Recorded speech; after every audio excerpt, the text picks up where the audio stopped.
people to kick off. So Stephen, do you want to start us off? Sure. Hi, yeah. So welcome everyone to October's webinar, where we're going through DCS and license updates. It's nice to be back after having missed the last one last month, well, the one that wasn't last month. But yes, so I'll just proceed now with this. So as usual, just the regular housekeeping. Today's session is being recorded and will be shared with all registrants later this week. So if you'd like to share the recording with a colleague who couldn't attend, or if you'd like to revisit any of the content we've covered today, you'll be able to. As usual, we'll be sending out a copy of the slides and the Q&A to everyone next week. So the audio for this session is available through your computer speakers or by dialing in by phone. And if you at any point experience poor sound quality, you may wish to try dialing into the session by the phone instead. That can be done by accessing the device settings at the top of your screen within the Teams session. Click the three dots for the More settings and then just select Device Settings, and it should open a new area on the right-hand side. And as usual, everyone will remain muted throughout the session. However, there's a chat area, which obviously if you've already been using. So any urgent questions or comments, put them in there. And of course, we'll be doing a Q&A at the end of the session as usual.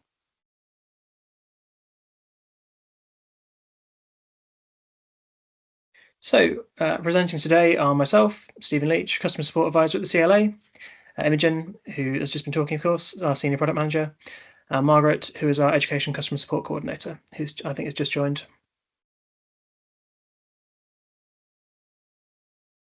So over to you, Imogen, with the agenda for today.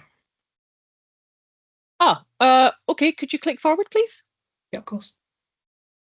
So today we'll have a license update from Margaret first up, very shortly, and then click again if you could.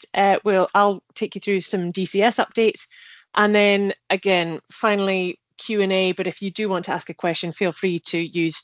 In fact, we seem to have the Q&A as a separate item from the chat, so feel free to use either the chat or the Q&A tool at the top of the Teams bar throughout, and we'll try and pick up as we go, but we'll certainly get to anything at the end. Thank you. You can stop sharing and we'll hand over to Margaret for our license updates. Margaret, over to you. Hi, good morning, everyone. Yes, as most of you will know, August 24 meant the start of a new license agreement with new terms, and these terms have been negotiated with the CNAC working group, and there are two new features that deviate a little bit from the terms that we had before. They're enhancements, really, so it's good news on all accounts.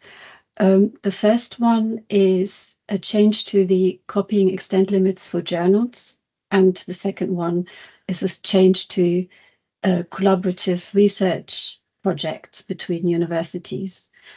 So in terms of the copying extent limit, it means that you can now copy 2 articles from a journal, or up to 10%, whichever is the greater, or you can copy a whole issue on a particular theme. So by this we mean not like if there's a journal on sports medicine, for example, sports medicine could be seen as a theme, but it would really be an issue on, I don't know, knee injuries, for example. So it's a bit more refined than just the broader subject of the journal itself. But hopefully that will help. I mean, it's good news that you can copy more as and where you need it. For collaborative research projects, it now means that you can share copies of articles and chapters that you might want to use on a research project that both universities work on together. And the change or the departure from the previous terms that we had is that a change to the ownership. So only one of the collaborative partners would have to own the source copy, not both universities, as in other arrangements for collaborative projects. So these options for working collaboratively with the NHS or other licensed organizations like FE colleges, for example, that option is still there. And then both organizations would have to own the source copy, but for collaborative research between universities, that's not longer the case. So that hopefully will help as well. There's also a change to the reporting of digital copies from June 2024. It means that it's been agreed with the working group that all digital content that is in use in that particular reporting period has to be reported. So we're doing away with the different sort of whether the digital products were used previously or it's new digital content. So hopefully that'll make the workflow a bit easier as well. And obviously, if you use the DCS, as most of you will do, that's not an issue anyway. So that's really it for the licensing update. I'd welcome any questions. I know that we've had questions through about what is a themed journal edition. So that seems to have caused a bit of confusion, but hopefully we can clear that up. And I know that a lot of you have been eagerly awaiting the user guidelines, and we're still refining all the support material, and that should be available on the website very shortly, both in terms of the collaborative research and the copying guidelines for journals. Okay. Great, thank you, Margaret. We've had one question in already. With universities owning copies and sharing with collaborative partners, does that include copyright fee paid copies? Yes, it would. I mean, if the source copy, where let's assume it's a journal, if that is covered for copying under the CLA license provisions, then yeah, of course, you can share copies made from copyright fee paid copies as you would any copies from other source material like books or journals or subscriptions. Yeah, it's not a problem. Thanks, Margaret. Are there any other questions immediately for Margaret on the license? Otherwise, do feel free to keep them in and we'll return to them afterwards. Going once, going twice. Okay, well, thank you very much, Margaret, for that for now. Please do hang around so that we can pick up any questions at the end as well. Okay, I will now share my screen, and I spotlighted Margaret for everybody, so I need to, there we go. Hopefully, am I sharing my screen? Can you see my screen now? Excellent, thank you very much. Good, so a few things to talk about today, actually. Why am I not able to move? There we go. So we'll just have a very quick update on EHES, then the bug releases since we last met. I do want to ask you some things about some of our upcoming plans, and then you'll have noticed that we've only got one Stephen with us. The second Stephen left CLA for a new role elsewhere recently, but we've got somebody else joining, so I'll talk a little bit about that. So first up, EHES. Last time we met, we discussed a few of the kind of decisions we'd come to, and I just wanted to update you on that. So timing, that we haven't had to go through that at all. We were fine, we're not in great danger of missing this. So that's still a 4-day turnaround intention. The price cap, the British Library have actually had a couple of HEIs ask whether their price cap could be increased from £40 to £50. Now, just as a quick reminder, that cap is for the copyright fee only. The service fee is separate on top, and that's £9.90 if you've got a prepaid account and £10.80 if you pay monthly. So the price cap is where the British Library will automatically fulfil it without coming back to you to query.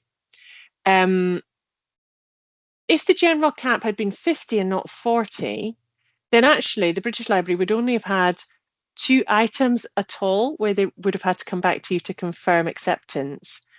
But that means that there would have been, quite a number of items between £40 and £50 that you would have automatically accepted with no option to decline. The thing really about this is that it's a one-size-fits-all solution.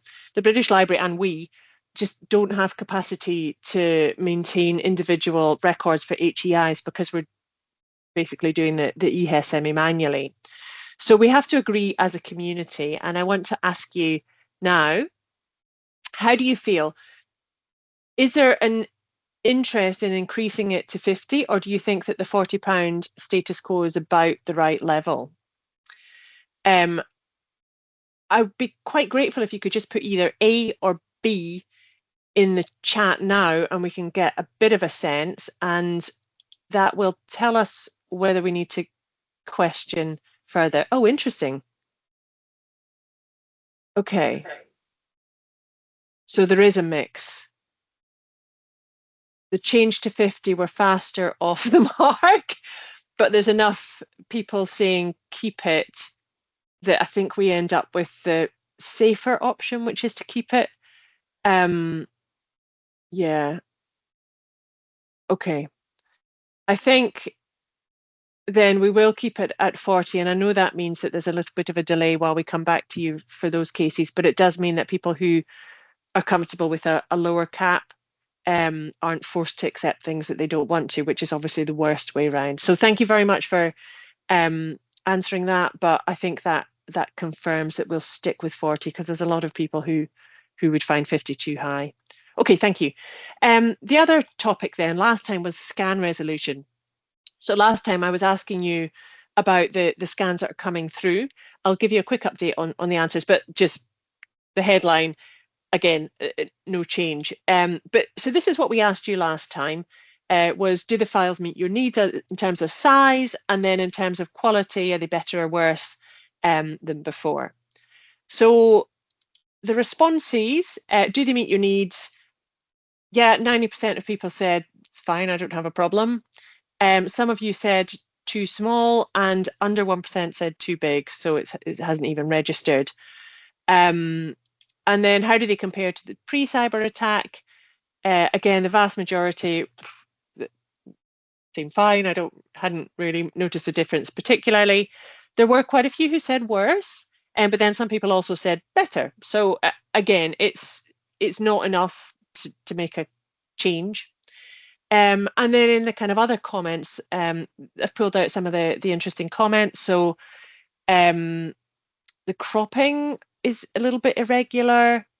Some people saying actually uncompressed is great. It gives more flexibility for us to do the things that we want to, which was the purpose of going for the uncompressed ones in the first place. And then again, a couple of people saying they're just not quite as crisp. So I think essentially, generally they're okay, but sometimes the quality isn't brilliant. So the outcome here is no change.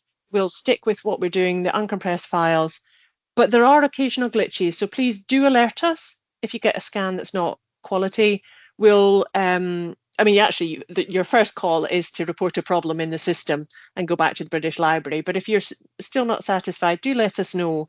And we can have a conversation. We've had a couple like that already, and we've been able to go back and improve them. Good. Next up then, bug fixes. I think most of them are kind of back end. So the first one that was definitely front end and actually connected is EHES. We had, I think I put a video on for this. We had a situation where when this is the back end system that Stephen would go in and add pricing. So if it was a copyright fee paid only that didn't have a copyright cost, when he saved it, he'd see 0. That's all correct. That's lovely. But then when you accepted it, it would just go back to question marks, which isn't great. So we fixed that bug, and now it appears as a 0 cost, which it should. So that's one fix, and then the other ones that we've done, again, this is internal, so you've just seen that drop down. If we accepted it behind the scenes rather than you accepting it on your end, weirdly the PDF would disappear for the user, for you. It's now been fixed. As I say, it's a rare occurrence because generally you would accept your own scan. Mainly it occurred when we were testing things, but it's good to have fixed it.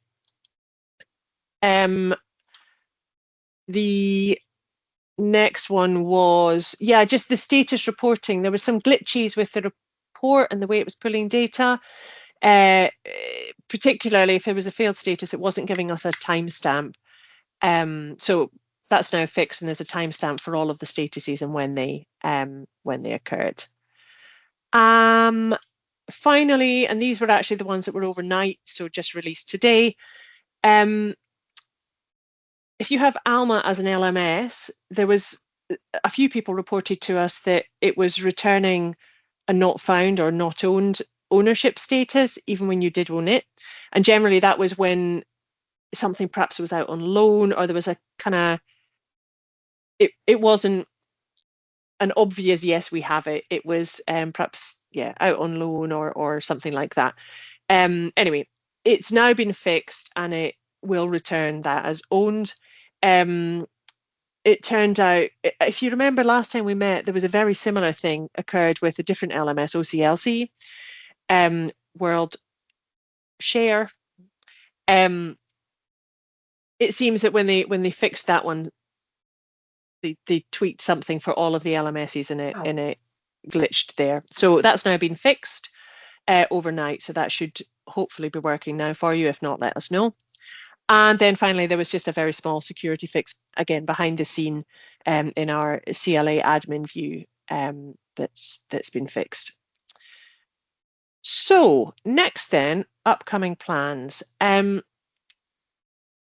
We're planning some significant upgrades. I mean, it'll take, these are sort of longer term things that'll take a little while to build, and I'll tell you a little bit more about those next months. But for now, I do have a couple of questions, and again, I'm hoping that you'll give me a little bit of feedback.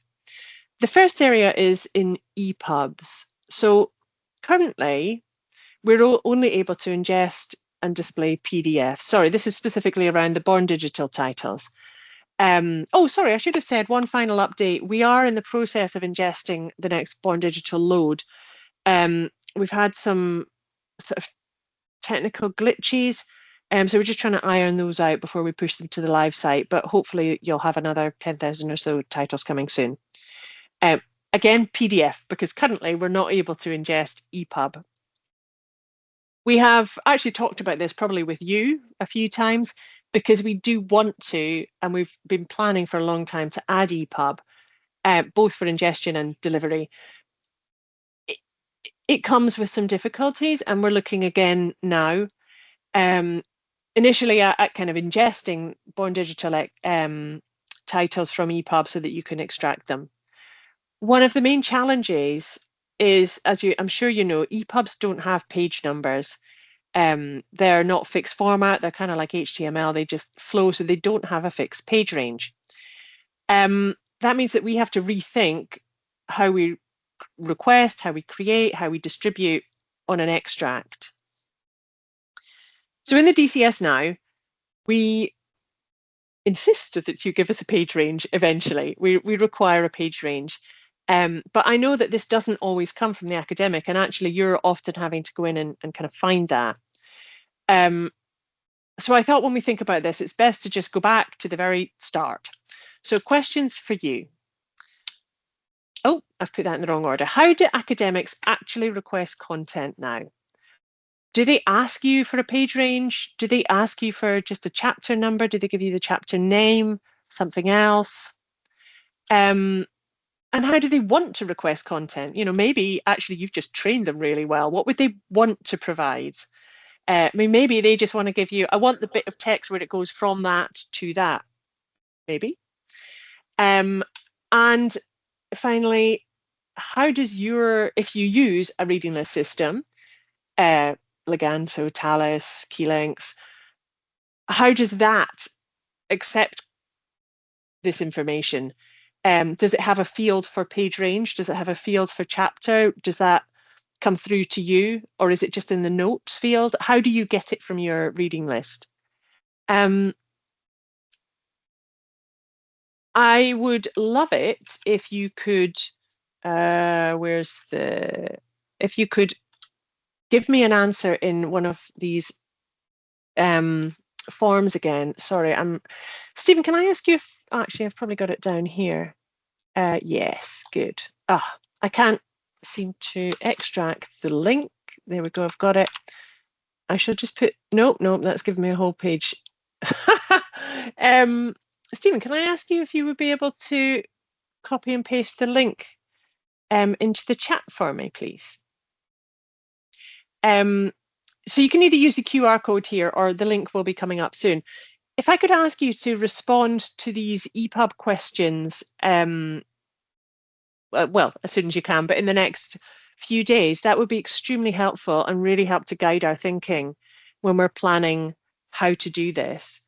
As I say, it is a challenge because they simply don't have fixed page numbers, and so trying to extract the correct extract for you with the least to and fro and the least work on your part is going to mean a little bit of lateral thinking, I think.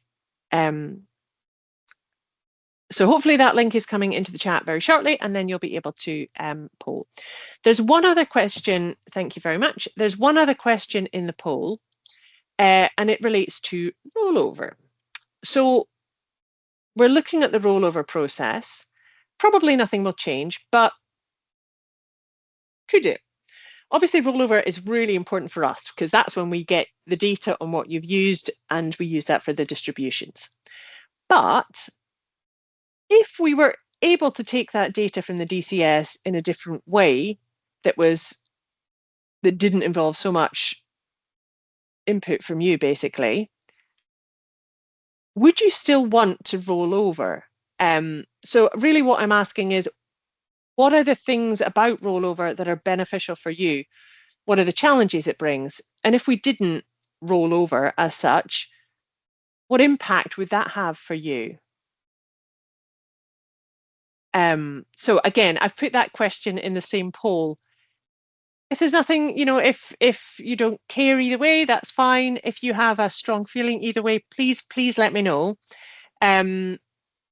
Probably nothing will change with rollover, but I would like to understand the degree to which it impacts you, because I think it was designed to support our needs at CLA, and I want to know what yours are. Good. Finally, just a quick team update. Well, Louise, we would still need to get student data somehow, but somehow and at some point, yes. But maybe we do it slightly differently. It's a good question. I know that's one of your most hated moments of the year. Yeah. Finally, just to let you know, we have a new team member starting on Monday. And whoops, who's that? Hi, Sarah. Hi, sorry, I just replied to the wrong thing. Just ignore me. Okay, great. Yeah, so just to let you know, we're going to have a new team member join the support team on Monday. So from next week, it will be Stephen or Monica who will pick up your queries, and hopefully we'll be able to introduce her properly next time. Good. So let's go to the Q&A. We've had a variety of topics today. I'm going to stop sharing and then just kind of have a look at the chat and the Q&A. We have got things in Q&A. So Caroline's asking for journals. So Margaret and Sarah, since you're here as well, does the 2-article limit apply to all journals and some are excluded from the whole themed issue being copied, or are they also excluded from the 2-article copying? I'm hoping that you follow that, because I have to confess. Well, if a journal is excluded from copying under the CLA license, then the rule wouldn't apply, because you can't copy from a journal at all. But where the journal is part of the CLA provisions, then you can, it's the same across the board. It doesn't matter which journal it is, as long as it's covered and comes up on check permissions, or even if it doesn't, I mean, we can check that for you, then you can copy 2 articles or a whole issue on a themed journal edition. Does that answer the question? Hopefully that's clear, Caroline. If you want to follow up, do pop it in the chat or back in the Q&A. In the meantime, Rona's asking, about the CLA license quote reconciling. So this year's quote was based on previous HESA data, and invoices were expected to be reconciled to reflect anticipated September timing update. Margaret, Sarah? Sorry, the reconciliation will take place when we get the HESA data, which is now expected in November, unfortunately. The date we've been given is the 18th. So we hope it'll happen this time. And as soon as we have got the HESA data, we will do some jiggery-pokery in the background and send either a top-up invoice where applicable or a credit note if the student data has gone down. But yeah, it's definitely going to be reconciled. Thank you, Margaret. It's yeah, I think it's been an ongoing frustration for everybody. Definitely for everyone. Thank you. Right, Caroline is following up. The notice for display mentions that the journal is not a CCC electronic rights work. Not clear what that means. Well, this relates to US publications that aren't that are covered under the International Repertoire Exchange Agreement with CCC. So that would be anything where CLA don't have a mandate from the publisher direct, like a lot of the bigger international publishers do. So if it's covered under CCC, it means that the rule, the new extent limit change doesn't apply to US journals. And you can tell which journal that is if the territory on the check permissions tool is United States. Then that would mean that the journal is a CCC rights work. And then you can then the extent limit is as it was before, 1 article or up to 10%. Okay, Caroline. Again, if you want to follow up, do pop a comment in the chat. In the meantime, let's go across the Q&A. So Amy is asking, when does the 2-article limit come into place? I think even I can answer that. That is the 1st of August. It's already in place and the DCS is already adapted to accommodate it.